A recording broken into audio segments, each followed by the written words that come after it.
వెంకయ్య నాయుడు ఏమైనా చతురత కలిగిన మనిషి అండి. ఎంత చతురత అంటే వాస్తవం చెప్తాను చూడండి. ఆయన బూతులు మాట్లాడేవాళ్ళు వైసీపీలో ఒక్కడంటే ఒక్కడు గెలవలేదండి.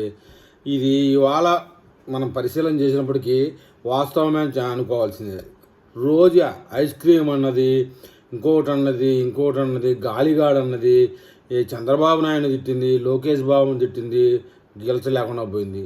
కొడాలి నానిగాడు అంటే సన్నబియ్యం సన్నాసి అని మన లోకేష్ బాబు ముద్దుగా పిలుచుకుంటాడు.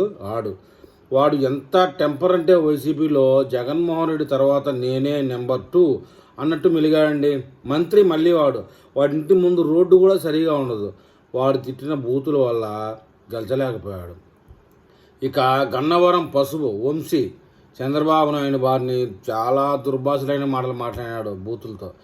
అవి మనం అప్పుడప్పుడు అనుకోవడానికి కూడా మనస్కరించదు. అలాంటి ఘాతకుడు వాడు. అలాంటి మాటలు మాట్లాడాడు. వాడు గెలిచలే.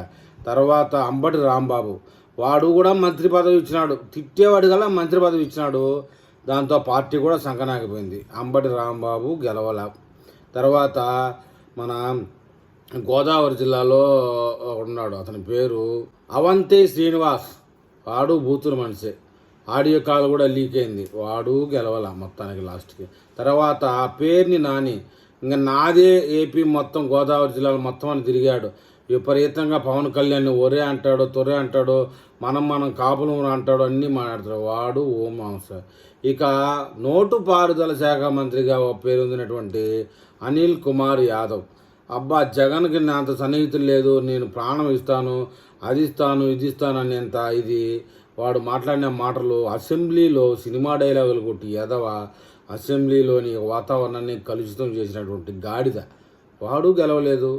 ఇంకా ఎత్తుకుంటే ఆడవాళ్ళల్లో కూడా చాలామంది బూతులు మాట్లాడే వాళ్ళు ఉన్నారండి. వాళ్ళు కూడా ఎవరు గెలవలేదు. మొత్తానికి బూతులు మాట్లాడే వాళ్ళ లిస్ట్ అనుకుంటే ఎవరిది ముందు ఎత్తుకోవాలా, ఎవరిది లాస్ట్ ఎత్తుకోవాలా పేరు అనేది మనకు లభ్యం కావడం లేదు. ఎందుకంటే అందరూ బూతునాయాళ్లే మొత్తానికి. అందువల్ల విషయం ఏంటంటే మన వెంకయ్య నాయుడు గారు చెప్పిన రీతి ప్రకారం బూతులు మాట్లాడే యాదవులు ఏ పార్టీలో ఉన్నా సరే గెలవడం సాధ్యం పడదు అనేది మాత్రం తెలుసుకుని ఇంకా ఏంటంటే వైసీపీ నాయకులు బూతులు మాట్లాడకుండా ఉన్నారంటే లేదు. పేరు నానిగాడైతే మీడియా ముందుకు వస్తే బూతులే మాట్లాడుతున్నాడు. అంబటిగాడైతే అట్లే మాట్లాడుతున్నాడు ఇప్పటికి కూడా.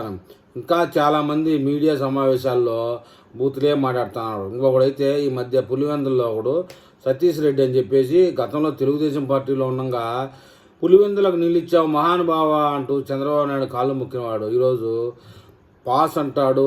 జగన్మోహన్ రెడ్డి పాస్ పోసుకుంటా ఉంటాడు. నా మీదకి సాగు వచ్చే మీసం మీద చేపెట్టుకుంటా అంటాడు. ఏందేందో చక్కలగిలి మాటలు మాట్లాడుతూ ఉంటాడు. వాడు గెలిచేది లేదు, చచ్చేది లేదు.